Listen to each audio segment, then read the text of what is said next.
Welcome to the Gain Momentum podcast, focusing on timeless lessons from global leaders on how to grow and scale a business in hospitality, travel, food service, and technology.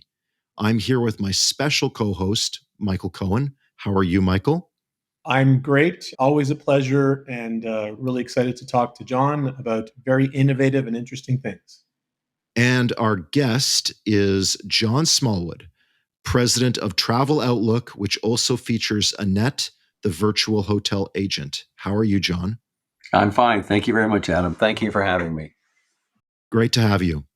So we're going to dive right into our first of 4 questions to ask you, John, which is, when it comes to scaling a business, what is the single piece of advice you would give entrepreneurs from your perspective as a professional in hospitality technology? That's a big question, a very big question. I mean, it's actually the main question, really. How do you come up with an idea that makes sense and has some legs? And how do you take the fact that you probably have very little money to invest in terms of getting the word out, and just by using your wits, find a way to get the word out to the most people that you possibly can? So my advice would be that the last resort would be to immediately think you need to find investors. If you once you find investors, that's something what's the cliche, a bell you can't unring, and then you've got people telling you their opinion of how you should move forward and how you should do things. But if you're an entrepreneur with a strong vision and you know where you're headed, I think then the main issue becomes time. It's not going to happen fast enough for you. So it's critical that you try to have an idea that has some kind of shelf life. It can't be something that, hey, this is really hot right now, because by the time you really get to a point when you're reaching the market with it, it'll be passé. So even though, we felt like conversational AI was just starting to become something people were talking about, all of a sudden it became something everybody was talking about, and we felt like we were kind of behind the 8 ball. But luckily, we chose really good technology to power it. And when you've got good technology powering whatever your idea is, that gives you a little bit of an upper hand. It's not quite such a flash in the pan. Well, that's really interesting because, and obviously coming from experience, I can imagine that's why you're here. The key nugget from that too is, especially in a start, but we're talking startups here, John. I think that's fair. The lens you came through was from a startup perspective, and ego needs to be put to the side. You used to be the smartest person in the room. You need to surround yourself with smarter people than you. That's the cliche, but it actually leads to more success. And frankly, you need to be open to the fact that you're not going to be calling all the shots. And totally hear that. And I think that's really sage advice. Obviously, understanding that it's going to take time. You need to figure out the landing strip, start conceptually and actively fundraise. Beautiful, important, timeless. Right. I appreciate that. It's interesting to sort of supplement what I just said. When we first rolled out this technology, it had a different name. We called it something else, the virtual hotel agent. And we spent a few bucks getting that word out. We hired a trademark attorney. We felt like we were on solid ground.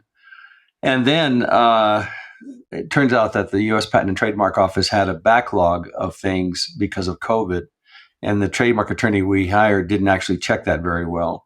And someone else had found they wanted to use that same name for almost exactly the same technology. And our thought was, well, maybe we can call these guys and see if they'll let us use it. We're a small fish here. Well, and then we found out they were a $500 million company traded on the NASDAQ, and our attitude changed from, let's make sure they don't even know we used it. Let's just stop as fast as we can. And then we thought, well, we really were sold on the idea of naming our technology with a feminine name like Siri or Alexa. So we were sold on that. Well, it was a pretty interesting exercise to Google AI bot plus female name. They're all taken. They're all taken. We were thinking Harper. What a great name, Harper, the virtual hotel agent. Harper Books uses it for their internal bot. It's just crazy. We were lucky to get Annette. We were lucky to really find a good trademark attorney to firm it up for us. So I guess the other part to my answer, Adam, would be don't move too quickly. We probably should have hired a better trademark attorney. We should have gone a little more slowly. So you want to go as fast as you can, but you definitely don't want to make mistakes like we did. And also, just to add to this, John, I think it's important and I had this sage advice from people who are much more experienced than I years ago. Your idea usually is not singular. You may have a better mousetrap, but there's mousetraps out. I don't care what the technology, hotel, other industries. There's others out there. There's going to be others out there. There has been others out there before. Now, of course, forget about if you don't mind, the particular technology you're commercializing today. You need to believe. You need to know that you have obviously something that's better and more impactful. But you cannot Right. be naive to your point that can't find naming conventions. People, so that's a really good. I think that's important advice from someone as senior as you and some of us to maybe burgeoning entrepreneurs in the hotel technology space. I want to circle back before we got into what was almost the perfect answer for question number 2 regarding the just trademarks, but circle back to this whole idea of shelf life. So, what advice would you give people to better reflect on those ideas and to better evaluate ideas in terms of those that have the shelf life? Because we all know ideas are a dime a dozen, but execution is what really matters. But still, how do you know what ideas to pick out for that execution? Tough one. Very tough one. Harder than it looks. A question that deserves a lot of careful thought. As an example, I was talking to someone who is in medical school, and I asked him, "What are you thinking of doing when you get out of medical school? What kind of a doctor do you want to be?" And his answer was, "One that won't be obsolete when I graduate." And I said, "What do you mean?" And he said, "AI, physicians associates, nurse practitioners, they're cheaper. They're learning to do more and more." So he said, "I need to find a discipline that is going to be needed."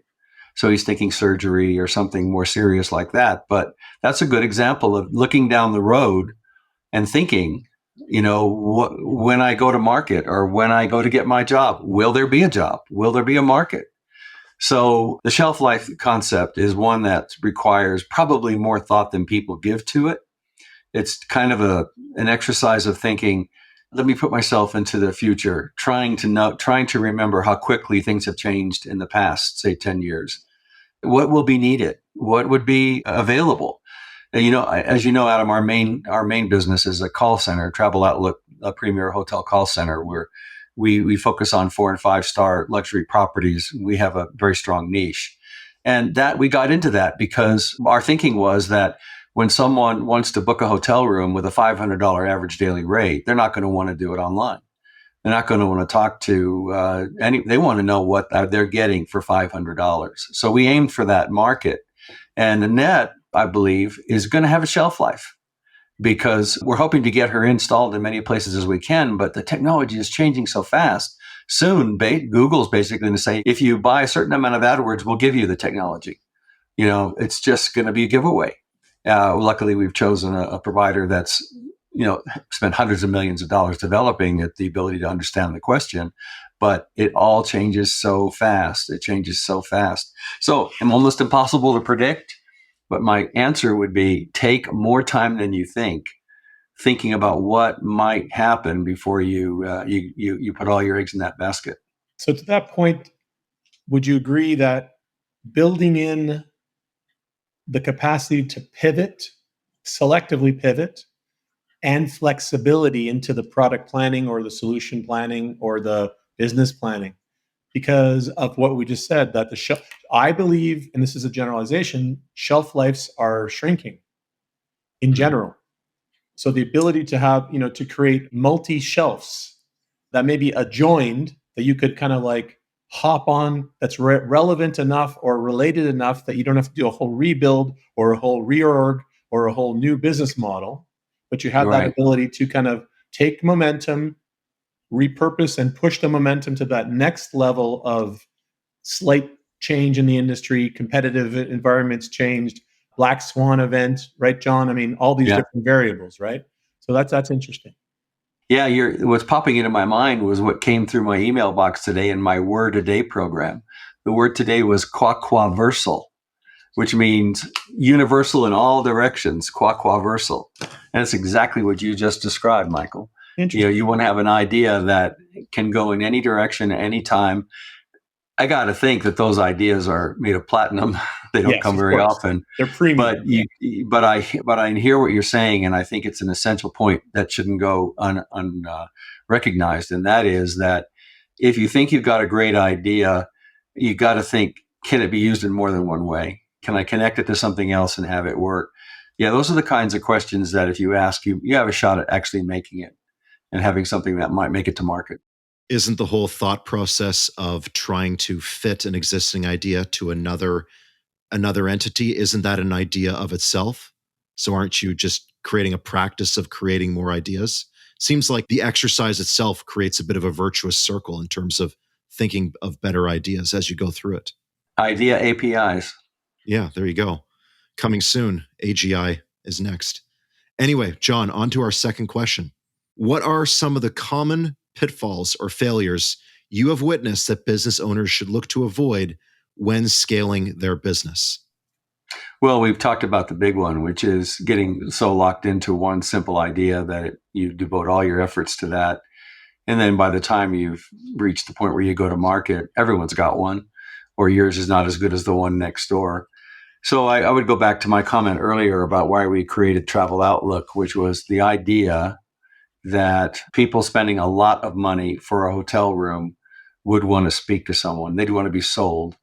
Luckily, that seems to have held today. We started 16 years ago, and it still seems to be the case. I mean, I can't tell you how many times I've heard, no one's going to call a hotel anymore. No one's going to call us. We get 10,000 minutes in a week from a hotel. I mean, people are calling. So my thinking is that an idea has got to have, what's the word I'm looking for here? Sort of a common sense. Think about it for a minute. Does it make sense that 3 years from now, people will still be doing this? Because that's about how long it'll take. I have a friend who his favorite expression was, takes 15 years to be an overnight success. And he's right. He's right. That's interesting. So we're talking about trying to encourage in the ideation stage. And it's not just startups. This is scale-ups and enterprise. Enterprise, they have a new product. They want a product expansion. And John, we've all been in these scenarios, and so is Adam, where everyone's drinking the Kool-Aid and it's in their own vacuum. They're confirming a new product, or they're managing when they don't have enough information or feedback. So it's building in this kind of is that universal, always on usefulness. Will there be a usefulness, not a use case even, a usefulness? Will there be an impact for this idea, concept, or product 3 years from now, 5 years from now, and maybe 10 years from now? And what do we need to build in, even just into the team that's, bringing something to market, or again, an enterprise expanding their product line? That kind of thought process, that kind of being honest with each other is something that's not prevalent in every startup, scale up, or enterprise today. Yeah, well, you're talking about maturity, really. You're talking about someone, say, in their 20s has a great idea, almost destined to fail, I would think, unless it's so unique. And they have the education and the contacts to make it happen. But just the average business person, say, with the average business degree, not Stanford or Harvard or whatever, thinking, now that's a good idea.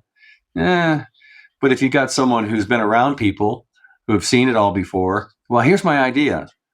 That's pretty interesting. And then you got support around you. You'll make it all happen. The other, then go back to the first guy who gets to be 35, 45, 50, 47 years old and thinks, now I've got an idea. Now there's a whole lot of experience there thinking maybe it might work. So it's not something that happens overnight, and the environment has a lot to do with it. But if at all possible, the goal will be to think, down the road a little bit, look down the road. Years ago I did how they have these driving courses. I went to the Bob Bondurant course in Phoenix to learn how to drive cars faster. And I remember going around the course thinking I was doing really well. And after the course was over, Bondurant himself came and talked to each of us. He stood on a certain corner, I guess, and he made notes about us and going. And he said to me, you need to look further down the road. And I said, why? What do you mean? He goes, you're just looking right in front of the car. You'll learn that the further you go look down the road, the faster you can go. And I've always remembered that phrase, and I've applied it to business too. The further you look down the road, the faster you can go. How can entrepreneurs get out of their own head? To color that. It's a tough question. Yeah. It's a good question because it's like, how can a turtle live without its shell? I mean, that's what entrepreneurs do. I mean, we were talking before we got on the call here, we were talking about music and Michael said he likes progressive rock. There was one line in a Jethro Tull song that said, you put your bet on number one and it comes up every time. That's right. The other kids have all back down and they put you first in line. And that's exactly what it is.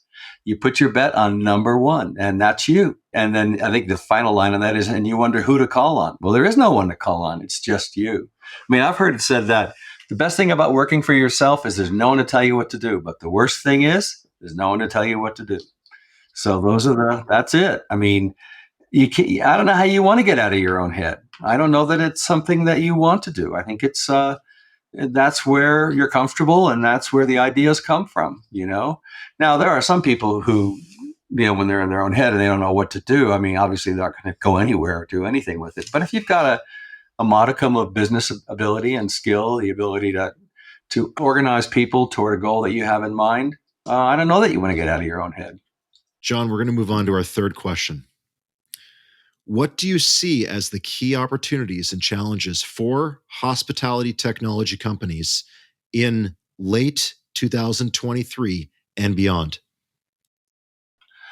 Well, everyone's talking about AI, of course. Just before this call, I had a call with one of the larger hotel groups on the West Coast that we work with, and we take all of their reservations calls. And I guess it was about 3 or 4 months ago. I told them about Annette. We had a bit of a pitch about it, and we talked about it. Well, they're kind of interested. They were thinking about it. Well, all of a sudden, they had a new chief operating officer come in, and he's only been there a week or so, and he said, "All right, AI, what are we doing? AI, what are we doing? Let's talk about it." So right away, we had another call. And it was, hey, let's get started again. Let's get cooking again. So everyone's thinking about it. Everyone's talking about it. And they're just algorithms, really, aren't they? I mean, I think it's just getting a little overblown about what AI can and can't do. But we're at this point now where everyone thinks it can do everything. Then it's nothing. Sky's the limit, But hospitality is a people business. And if you push too far in that direction, people are going to go find places to stay where they haven't pushed that far and they have the human touch. So I can see certain industries where AI could just run rampant and probably make a lot of sense. But hospitality is one that has to be done right. One of the things about Annette that we liked is the ability to understand the question being asked. We thought that was the pinch point for conversational AI. What we hate the most about that technology is, I didn't understand that command. Make a selection. I didn't understand. Even when you say representative, I don't understand. So when we found Poly AI in England, which has developed a tech behind Annette, they indicated that they programmed it using movie dialogue, Facebook, Reddit, how people talk, which makes it better at understanding the question. That was the key for us. We didn't want guests getting upset. We wanted them to ask the question, get the answer. If we could accomplish that, done. It's all down to understanding the question. So AI is important, but got to have the human touch. What's interesting about that in general is, metaverse was 2 years ago. AI is today. Mobile was 10 years ago. Mobile apps, every hotel had. So these are real. These are substantive. Sometimes these are paradigm shifts, but they're really a tsunami of change. And to your point, John, in general, is what's interesting, what you just said is back to Adam's question, is being able to manage this tsunami of change on the buy side, on the sell side, on the entrepreneurial side, on the enterprise side, and then kind of, again, overlaying it to the industry that we all love, the industry that is a global industry, the industry that's multi-billion dollar industry. And we just, we speak of this very often in our organization and on this podcast. Like you just said, it's a business about people. It's a business about relationships. Yes. Now, some of those relationships, John, are going to be, as we know, with an artificial intelligence entity. And we also know there's going to be interactive AI and all these things. I also have some expertise in that space. We're not going to get into that in great detail in this podcast, but it's still about human interaction. It's about guest and staff satisfaction. It's about execution. Technology is incredibly important. We all know that. It's many times the linchpin or the hub of it all to be profitable, but it's still about the human experience just in regards to hospitality. John, to pick up a point here, we talk about applying AI to existing systems. And you mentioned saying AI is more applicable in other industries because maybe the AI fits better to the existing system of practices that they already have in place. And maybe for hospitality, it isn't the best fit in a lot of areas because we are a people industry. So what I'm wondering is the buzz term that I keep hearing about this is the term guardrails. And where do you think the guardrails are for AI in hospitality? What areas do you think are always going to be there for hotels where it's always going to be people? And no matter how hard AI companies try to break down that door, they're never going to get in because the system and the nature of our business demands always be a people first industry. Can you think of any guardrails? Well, my vision of a perfectly situated or run hotel front desk is one where there is always someone available to look you in the eye when you walk up to the front desk and take care of while you're visiting with it. That's not being interrupted. To me, that's the perfect scenario. When you look at the revenue side of a hotel, in the old days, we used to have something called walk-ins. And the old joke was lock the door behind them, when they walk into the lobby. You're not leaving. You're staying here tonight. What rate do I have to give you for you to stay here tonight? So there may be the odd walk-in that still happens. Well, that person walking up and saying, "Do you have anything available tonight? We were staying next door. We don't like it so much. What have you got?" Well, if the phone's ringing and they're being interrupted, that's actually having a deleterious effect on the human interaction. And the phone is ringing with simple stuff like, "I want more towels," or a simple question like, "Can I leave my luggage at the front desk?" Or "How do I get to the airport? What time is breakfast? Where is it located? And what are the pool hours? Can my kids come to the pool? Can I get towels at the pool?" These kinds of questions do not need a person talking to someone at the front desk going, just 1 second. "Yeah, the pool opens at 9. Thank you very much." No. The person at the front desk, you should have their full attention. So in my view of a perfectly run hotel, the goal would be that the people at the front desk think people, or a call that can't be a more complex call. I'll take care of that. And I think that AI or conversational AI done correctly fits perfectly into that. It really fits perfectly. Now let's move over to the reservations department. People in a room, in a hotel, will pick up we'll say the husband says to the wife, "What time is checkout tomorrow?" "Well, I don't know. Let's just call reservations because I know I'll reach somebody."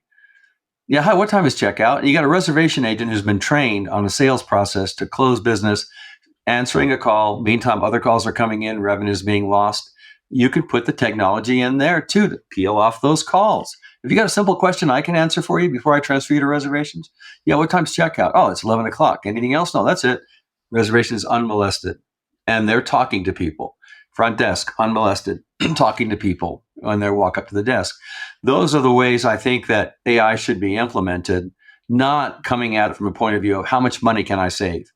It needs to come from the point of view, how can it complement what we're offering at this hotel? And the person in the room only wants a quick answer. They don't want it to ring and ring and ring and ring. And then someone goes, "Front desk, how can I help you?" And they hear this rushed voice. They don't want that. They just want to know what time checkout is.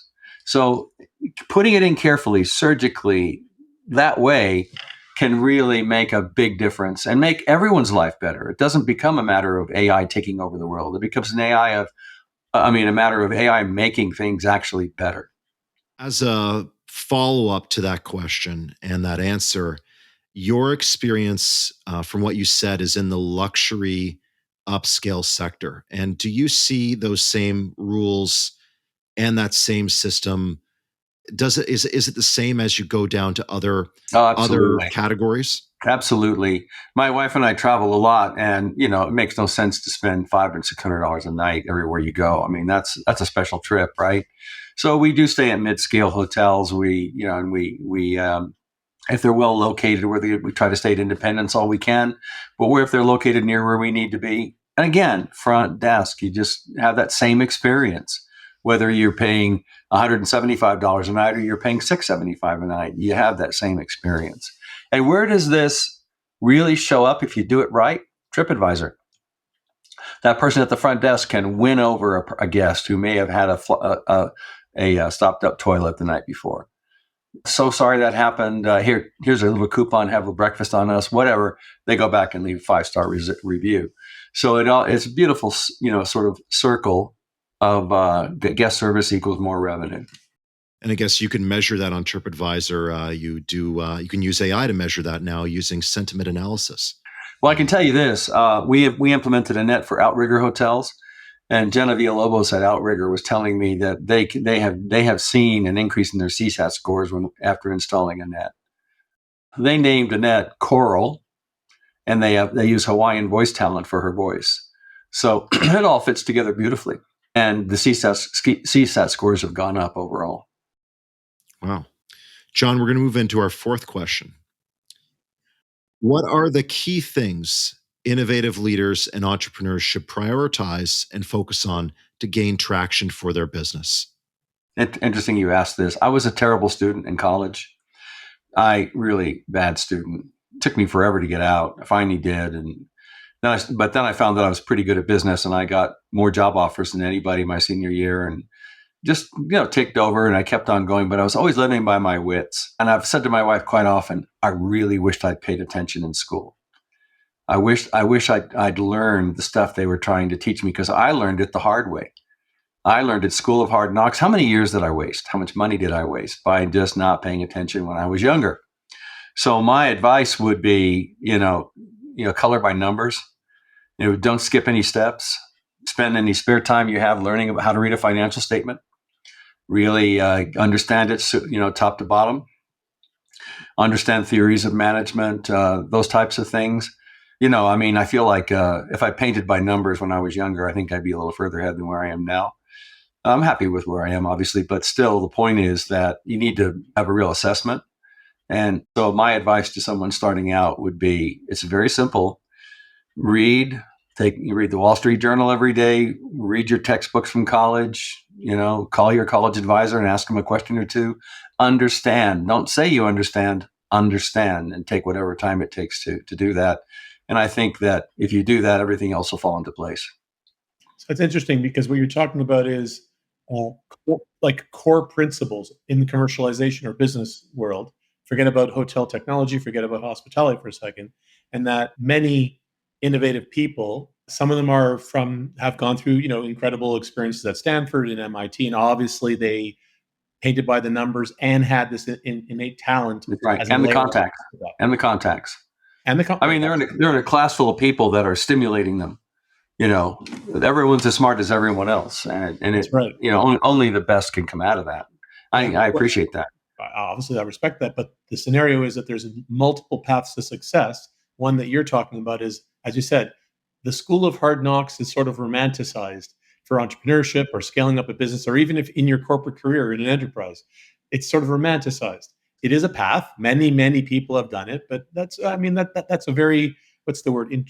Introspective perspective, if I can use those two terms together, that you brought up, because you're saying, it's not that people, maybe I'm the same, have regrets or not. It's like, I agree with you, John. We think that there is a cleaner path. I always call it a cleaner path. You're still going to be successful. You're still going to have a good life or a good career, and your products and your company and your corporate career may grow, but it's a cleaner path. Faster path too. Sum it up this way, Michael: only an idiot would want to go to the School of Hard Knocks. Only is that Jesse Tuttle or maybe that's Princeton? Is that, I don't know. That's mine. Yeah. You can use that if you like. Only an idiot in the School of Hard Knocks. No, it's I wish I'd paid attention. I wish I'd learned more. I went to New Mexico State University.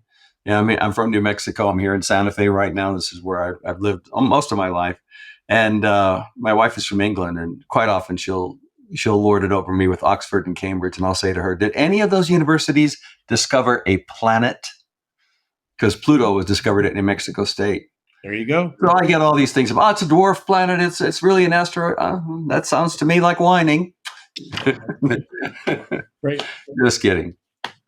What they say with, I guess, about that point is youth is wasted on the young. That's right. That's right. So my advice, if anyone's listening to this, if a younger entrepreneur or someone thinking about doing something, don't cut the corners. In the end, you'll wish you hadn't. You'll be further ahead. You'll be further ahead in the end. But just to close out here, this whole idea of not cutting corners and really learning the theory of management practice and financial statements, a lot of people don't necessarily even know what type of learners they are. So some people can learn off abstract information. Others need those examples and that visualization. So my question, all this is, of course, on how did you discover what learner you are, so that way you could best learn and improve your business practices? Yeah, I think I just learned as time went on. Well, I do have an overriding philosophy that's always served me well. I used to own hotels and managed hotels, developed hotels in addition to these companies that I have now. And I always had this overriding belief that revenue was the most important thing. I always felt like, and I always focused on that to my detriment. I mean, I didn't understand the accounting side. More money will solve everything, right? So if I could just have the other side of the equation, I'd be much further ahead. But I just focused on making revenue. So I think that that's probably the thing that's sort of allowed me to survive, was just a natural desire and ability to see ways to generate revenue. But that's only half the equation. But that's so interesting, John, because what you just said, if you don't mind, I've been doing this the whole podcast. You were growth above all, but management of growth is what you just said. So there's growth and there's management of growth, and optimization of growth, and fine tuning, and then understanding where, as you said, where if you had some skill set, which many people will have or can have, and have some contemplation layered into the growth management actually is kind of sweet spot. Exactly right. Wow, well, that's the homework. Is everyone who's watching and listening, is they have to start Googling growth management and find all the textbooks and all the information you can. John, Yeah. I can't thank you enough for coming on. This has been a great conversation and so many valuable lessons herein. Thank you, Adam. Thanks for having me. Michael, nice to meet you. Thanks for listening to the Gain Momentum podcast. To stay up to date, make sure to follow or subscribe wherever you get your podcasts. For more information about Gain Advisors, head to gainadvisors.com.